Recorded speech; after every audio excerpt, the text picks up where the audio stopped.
Welcome to Jurassic Mars, space, dinosaurs, ancient Martian wars, and a planet shattering explosion that literally resets Earth's history. Hit your thrusters and brace for impact, Starfleet, because Star Trek Strange New Worlds is officially back for season 4, and they just dropped us straight into the deep end of the time stream. We're unpacking the lore, the laughs, the science, and all the spoilers. So pour your favorite drink from 10 forward, steady your warp cores, and let's boldly go right into Val's Marina.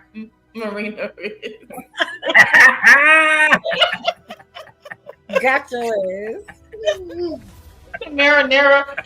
Oh, I want to say Marinara so bad.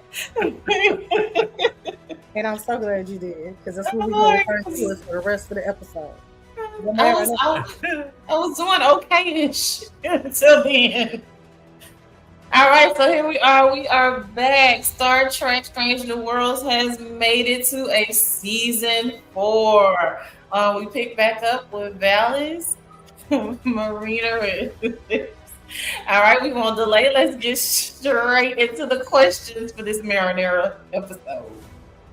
All right, so first question. So, how do you feel about the episode dropping the Enterprise into prehistoric Earth's neighborhood via a Category 10 interstellar squall? I know Vera of Men was kind of getting into her jollies a little bit before we pressed live about how she felt about this prehistoric time warp Valles Marineris.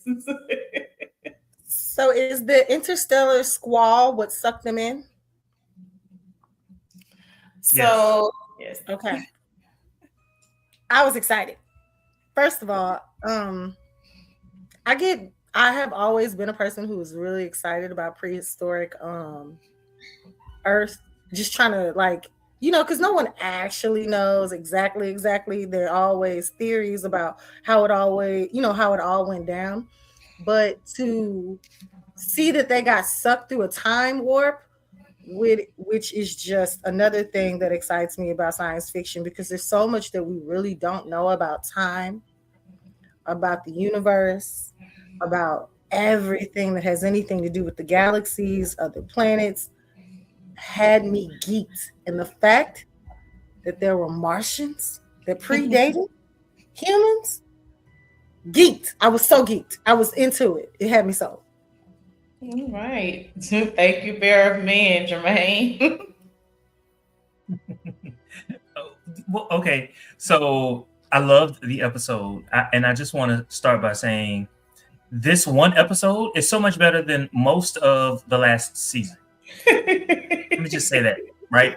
Because I was not feeling last season. This episode, though, took me back to Star Trek, right? It doesn't really matter which series you were watching. This was Star Trek. You know what I'm saying? It was a morally ambiguous situation that they had to deal with. And I was here for every moment of it because it was so real. And it was like she said, would you do something different if you were in my shoes? Nah, buddy. I would be doing the same. I probably would have been belligerent on your ass. Can we also address the fact that there was an arachnid planet? A planet full of roaches? And some roaches. Roaches. That was just taking over. Just destroying everything. I would have shot them up too. I don't care how many different variations of them insects, I'd kill them. That's all I got to say. Get rid of them. We gotta go. Right over. Just hit the reset button. Just hit the reset button. You're doing the universe a favor. Okay? Getting rid of roaches. All right. The images look German too.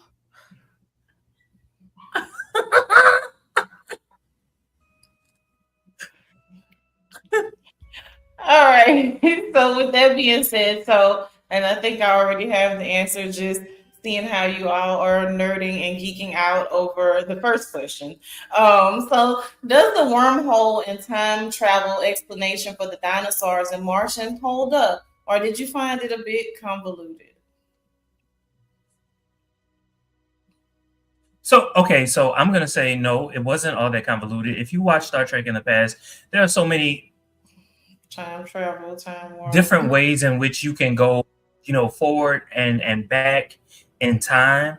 And but what it did, and a lot of people aren't talking about this, was for me, it made me say, if you watched Star Trek The Voyage Home, which came out in, I don't know, like 84, 85, something like that. It made me say, is this why Spock knew exactly what to do when they went back in time? So I really loved this episode for that. I don't think it was convoluted at all because we don't know a single thing about a wormhole and what happens when you are sucked into said wormhole. It could be a little time jump. It could be, and the fact that it predated humans, so possible. So possible. I mean, I don't know. I love everything about time travel. So anytime that is like slipped into some type of science fiction, I'm like, what they gonna do with it? What they gonna do with it? I love the options that he was left with at the end of the episode. Okay. Well, with that being said, I'm gonna go ahead and skip the next question because I feel like you guys have pretty much been answering it within the other question. And so the question that I want to skip to is how well did the episode handle the presentation paradox regarding humanity's origin? And I think Bear of Ben kind of went to it a little bit with the Martians. So how well did the episode handle the When they predestination showed, part? when they showed that Martians were the reason for their own downfall and the initiation of humankind, I was like, totally possible. Totally possible. Because it's Yeah. Captain Kirk, right? Right. Kirk Well, said, no, Captain Pike. oh, Captain Pike, Pike. I'm sorry. It's Captain Pike. Pike says, hold on, there's no fifth planet.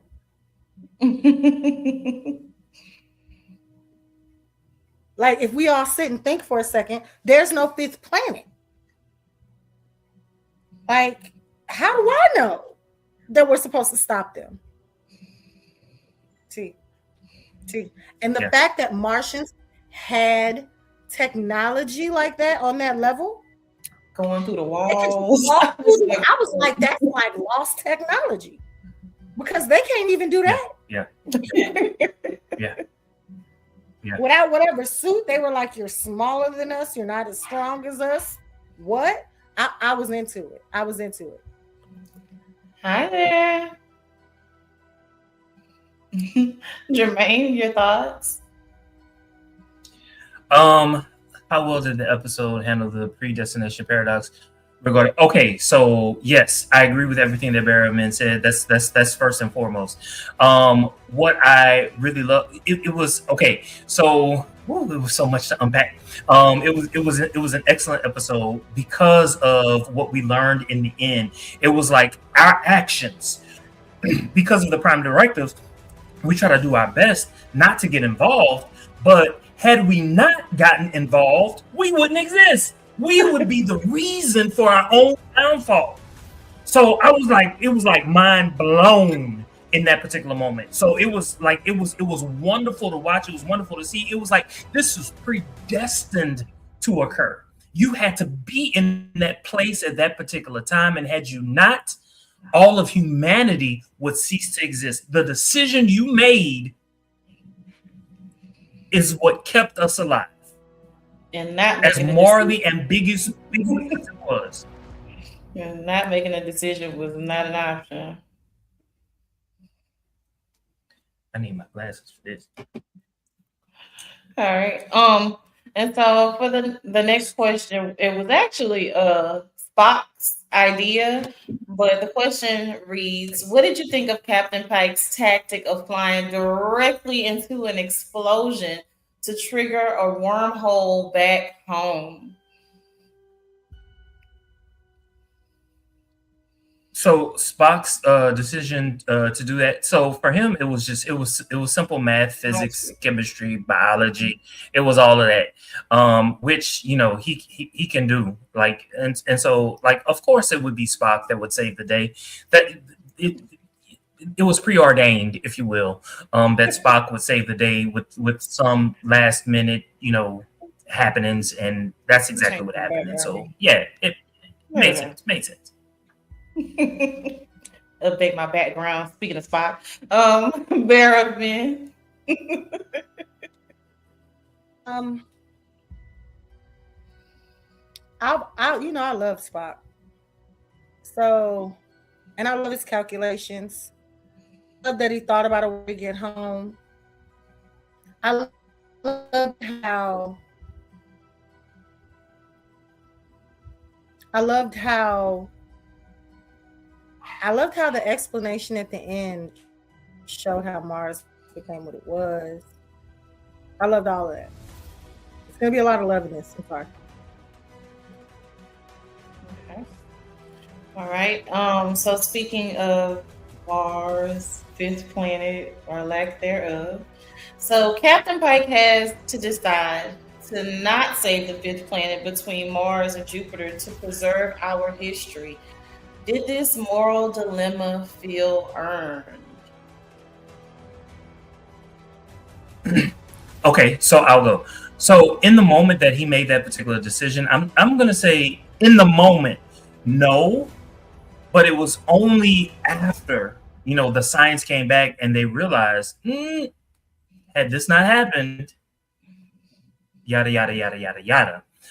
So in that particular moment, I'm gonna say no, it wasn't earned. However, once they found out, yeah, it meant everything. Like the entire galaxy would be completely different without humans, right? And had those arachnids lived, there would be no humans. They would have ate the humans. They would have ate. You know what I'm saying?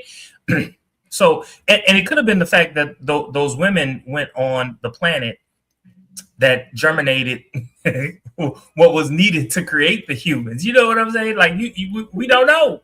We don't know. We really don't know, and that's the whole paradox of it all. Um, I think that it was moral. And I think it was moral because she told him, "You guys don't exist. You can't stop me from doing what I need to do right now to try to save my people today. And I'll die doing it." So I think morally he stood his ground on a lot on morally his respect was to another captain too. He was thinking and calculating as well. But morally I feel like he was sticking beside the captain.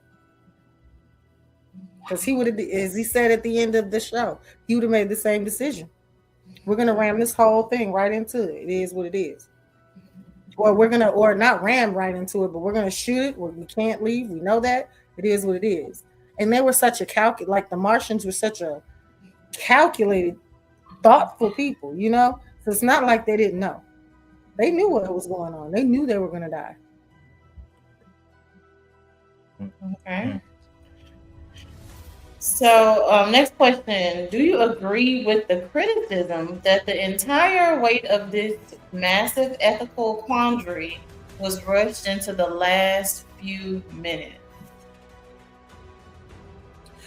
Well, my answer is gonna be like, fuck them hoes. I don't give a fuck what they think. The episode was good. Did we have to wait until the end for there to be a climax, a conclusion? Okay. most good things happen at the end anyway. So why not? I love a little suspense building. I like to be, toyed with a bit. I like for a little bit. I like a little bit of information. A little bit of games. Before you give me my final piece of the episode. So I just thought it was much appreciated. I got what I needed at the end. I was satisfied. And if we being clear, all you need to do is be satisfied at the end. You know what I'm saying? Otherwise, what are we doing this for? Because otherwise, what was the rest of it for? What was the rest of it for? I mean, you gave me my dinosaurs. You know what I'm saying? You gave me T-Rex. Come on now, stunned him. My girl was a savage. You let me see what the little arachnids look like. So yeah, the suspense needed to build. Okay. I guess this is that show. All right.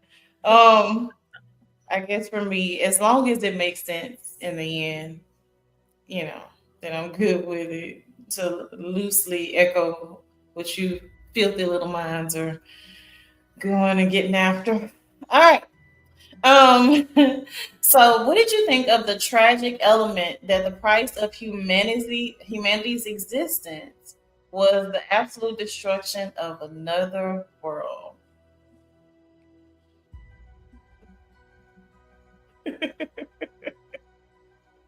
Okay, so I'll answer. I just said they had to go. What'd you say? They were arachnids. They had to go. Yeah. I don't care. I don't care. It could have been Venus. It could have been Jupiter, Saturn, Uranus, Mercury, Pluto, Neptune. Well, Pluto big on. Which one did I miss? Okay. They was just sucking Mars dry. They wasn't trying to communicate. They had to go. At all. They didn't give a damn. They didn't give a damn. What they would have did with the dinosaurs out there. So check this out. At least the Martians were humanoid, right? Mm-hmm. Not to say you got to side with the humanoids just because they're humanoids, but you definitely know that the arachnids are the type of culture, the type of people who don't give a damn about nobody else. You know this, right? Okay. So, what allegiance do you have to them? Yeah. Fuck the Prime Directive. They screwed over the Martians. And how had to ruin its own planet just to stop them. Because the roaches were spreading. Space roaches. Just burn the whole house down. Just burn the whole house down. You got an infestation. Wait a minute. Do we have a raid bomb? Do we have a raid bomb that we raid? Some Bengal. Something. They all gotta go. All right. So the Martians just took action at the end rather than debating. Was this a satisfying resolution, or did it make the bridge crew look a bit dim?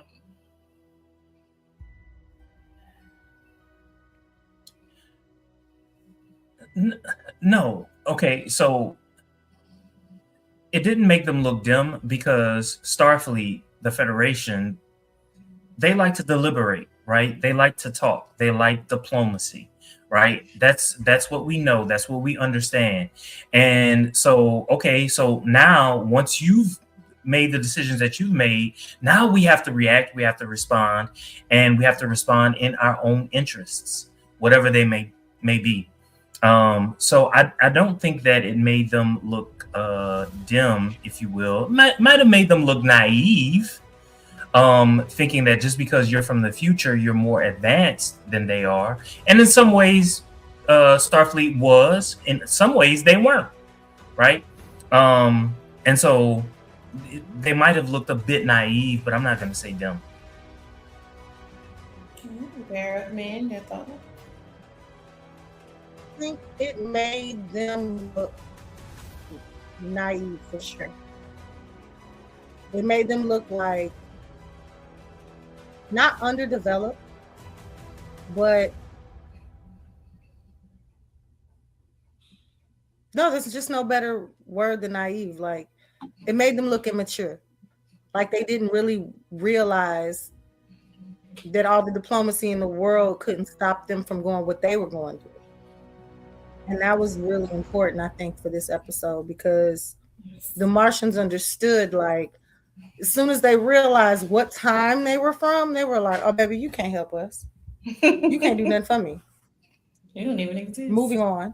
You don't even exist.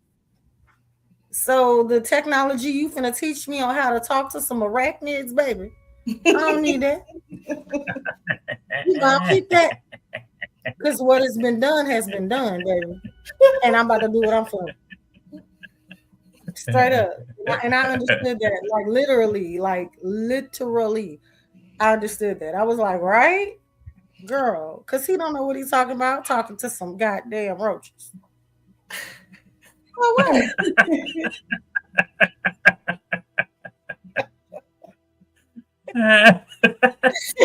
So now I got to live on a planet with him, right? After they killed millions of my people. I'm good. I'm straight. I don't want to talk to him. We good. We ain't gonna never. The furniture ain't gonna never be the same. We have an infestation. You not getting it. Look, you see what they do to that part of the planet? Hell no, we can't talk about nothing. They eat us. We good.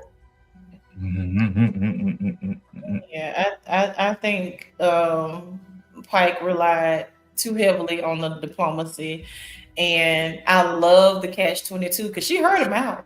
And it's to me it just reminds me something out of my playbook. I'm gonna listen to you. I'm gonna listen to everything you got to say. I'm gonna let you finish. I'm gonna let you get all the way to the period, let you pass up the commas and the semicolons. I'm gonna let you get all the way to the period, and it's gonna still be enough. so I did appreciate that. I was like, it was like a ha. Wait a minute, I thought we had resolved this. I've never said that. I just heard you out. Oh, you thought I was listening and they changed something. No, I was just being polite. Since you done came some millions of years from the future and all. Okay, nice. Baby, I realized when I grabbed your ship, you had what I needed. Come on now. You lucky I let you live. We been doing this. Y'all using the phasers and y'all are teleporting, but we been walking through walls. All right. And so how did you feel about the twist that the Martians survived on a genetic level?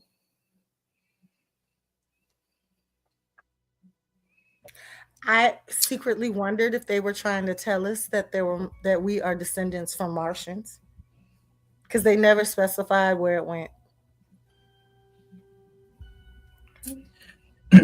So I actually, how do I say this? So what Dr. Mbinga basically said was there are several species that are related to these Martians. Excuse me. Humans included. And so what that basically told me was, yeah.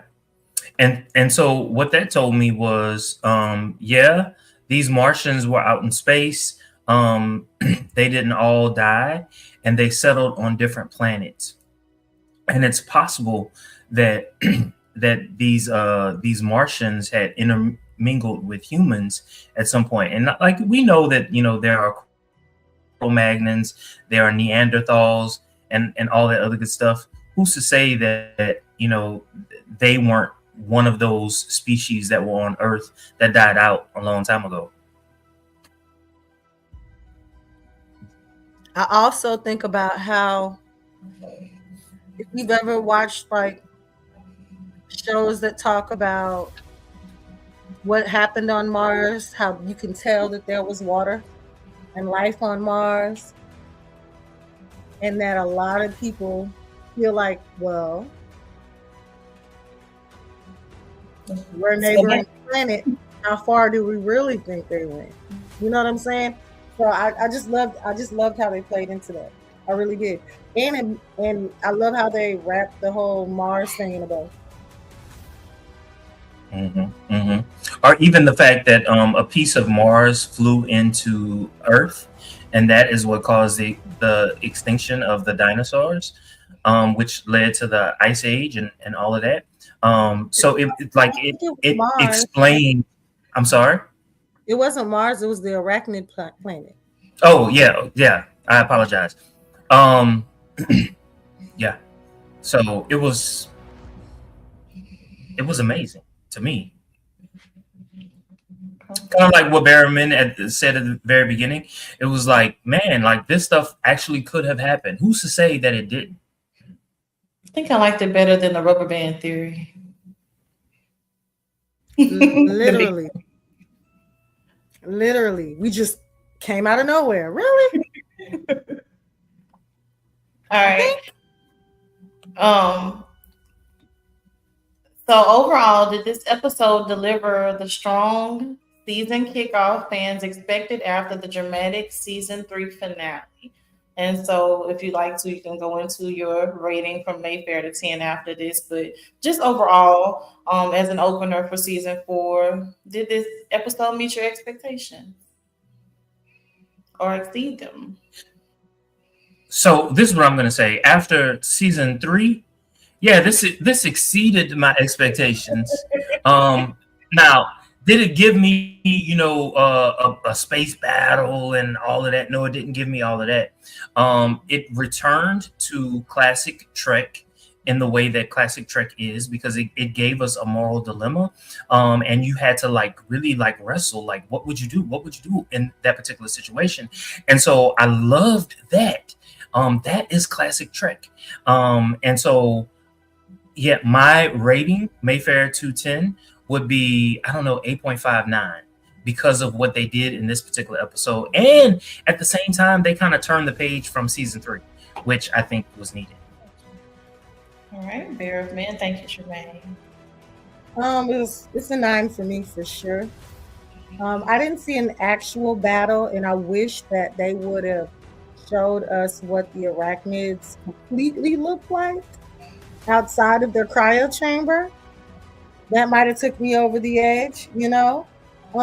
Just seeing what life was like if they would have, like, I saw how pretty the planet was, but they didn't give us a sense of what Martian life could it was actually like. They gave us Earth. They gave us prehistoric Earth, and I loved it. But I think I would have gave it a 10 if we could have got into. We knew how intelligent they were. We knew they were a humanoid, but we didn't know how they were living on their planet. You know, we didn't know how deep the rabbit hole went for Martians, and I guess because we know that there was life on Mars once. I mean, we know this based off of the voyages we've taken at our current era, right now onto Mars. We know that there was something going on there, and we know that something stopped it from actually existing. If they would have kind of dove deeper into that, I think I would have been a little bit more excited and gave it a 10. As far as last season, I ain't got nothing to say about it, because I love when a new season of a show like Star Trek picks up with a brand new theme. So I loved it. For me, I'm gonna go 9. I love where they went with it. They touched on kind of with Laan kind of going back to like this primitive self by punching a dinosaur in the face. I would like to see just a bit more of that, as opposed to just like dropping that on us and then just like not really doing anything else with it.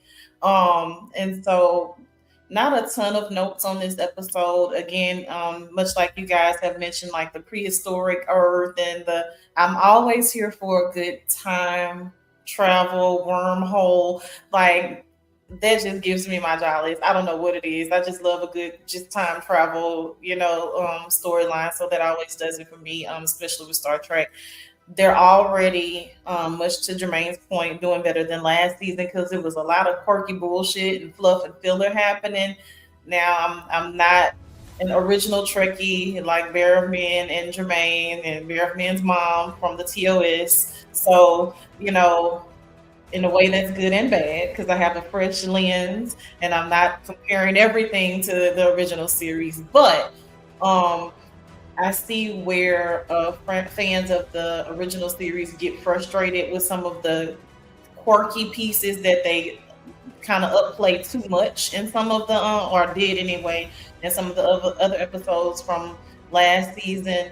Um, but overall, really good season opener for me. So I'm gonna stick with a strong 9 for the season opener, and I'm excited to see where they go with this. It's strong, strong 9. Um, excited to see where they go from here. Now I know we did kind of hit our thrusters and our propellers through this episode, but if there was anything that we did No! that we did not touch on that you guys would like to mention, I apologize for not doing that before the overall rating. So I feel like we kind of got the gist of everything, but anything else that's noteworthy that you all want to mention? I Nah, kind of love nah. that my boy got a girl, you know what I'm saying? They got my boy with a lady. Spot got him an old woman. You know what I'm saying? And I love that there's another annoying Vulcan. Yes, she I pissed did me not off. like her. She I pissed didn't like her either. I was like, baby, you better be glad it's her, Aurora. Because if it was me, honey, I'd have had to tell you, I'd have been the Erica on the show. You're irritating me. Yeah, you getting on my nerves. Real talk. Real talk. Real talk. You getting on my damn nerves. So the Let space me ask you a question. Was it episode. because it was her, or like if she was talking like that to any other character, would you feel the same way? if she was talking like that to Spock, I probably wouldn't have cared because it was like, you should know how this go. But I think it was because it was Aurora. Because it was like she always excited talking to people. Don't play with her. Like, oh Hmm. my God. Hmm. She's trying to be the best, that Hmm. she could be. Here you go with this extra analytical shit. Like, come on now. So this is what irked me early on about that particular Vulcan character when she was talking about you got the what did she say when she was talking about the dialect, is that what she said? You got the dialect wrong or something like that. And she looked, and her looked over at Spock, and Spock like kind of shook his head. What that told me that number one, you can't expect someone who's speaking a different language to get your language 100%. Like I don't know anybody who does that. I live here in Houston, and they're all different types of people from all over the country, and they're speaking English. Their English is not 100%, but you know what the hell they're saying. Keep on going.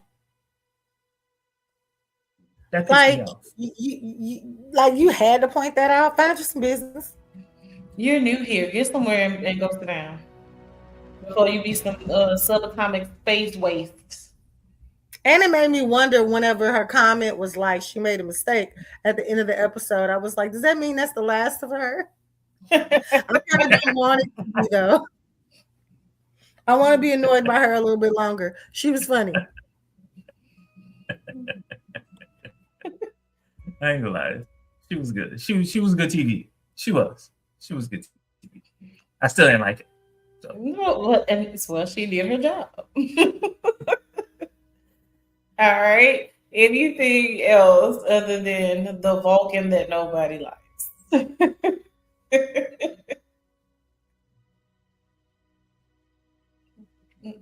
that's it. All right. Well, thank you all for joining us for the season opener of Star Trek: Strange New Worlds, Valles Marineris, not Marinara. Um, join us. We'll be covering Cape Fear on Wednesday at 7 p.m. Also, we're still covering House of the Dragon. Um, and so we'd love to see you there in the comments. Please do not forget to like, comment, subscribe, share, and we'll see you soon. We've got questions and we know you have answers, so make love to our senses in the comments. Drop them down below.